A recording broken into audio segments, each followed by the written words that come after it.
anatin'ny sehatry ny fampianarana sy tontolony fampandrosoana indray kosa isan'ny sekoly fitaratra iray momba n'izay sehatra izay ny sehatry ny famokarana korany ihany koa moa ny imy eny Tanjombato nisy indrindra raha moa ny fitsidihana mpianatra avy any amin'ny Université Andrews Michigan n'ity fitoeram-pampianarana ambony ity tanjona ao anatin'izao fitsidihana izao indrindra raha moa ny fanampiana ireo tanora amin'ny fitadiavana lalam-barotra araka ity tatitra hoentin'ny Lova Ramanantsoa sy Christian Rakotondramanga ity.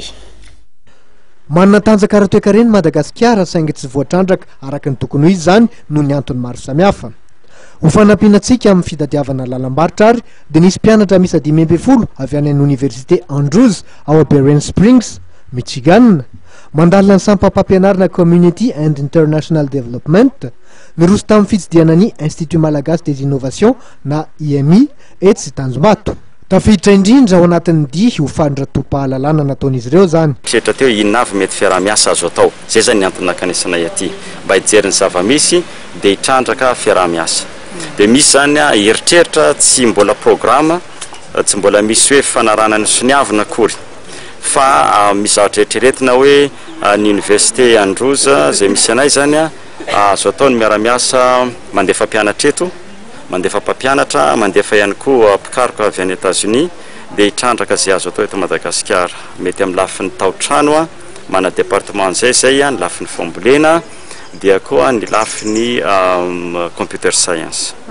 Isan'ny foibe fitaratra tokoa ny IMI etsy Tanjombato eo amin'ny famokarana akora fitanterana sy famokarana. Fa ny IMI dia ataontsika ohatran'ireny hoe couveuse na projet ary misy ireo projet d'innovation izay hitondra fiantraikany tsara ho an'ny malagasy zay ho avy tsy ho ela.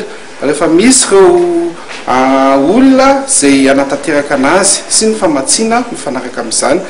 Efa notenena tamin'ny farany teo moa dia nisy ny état des lieux natao, nisy ny étude de faisabilité sy ny resaka projection ny avenir an'IMI. Misy ireo tetikasa zay azo mbola tohizana satria mbola tokony ho velomina ary misy ireo zavatra tsy maintsy hajanona satria efa obsolète. Anatin'ny anisan'ny tohizana aloha ny construction navale zay efa nahitanay partenaire avy any la France hiara-iasa amin'izy io.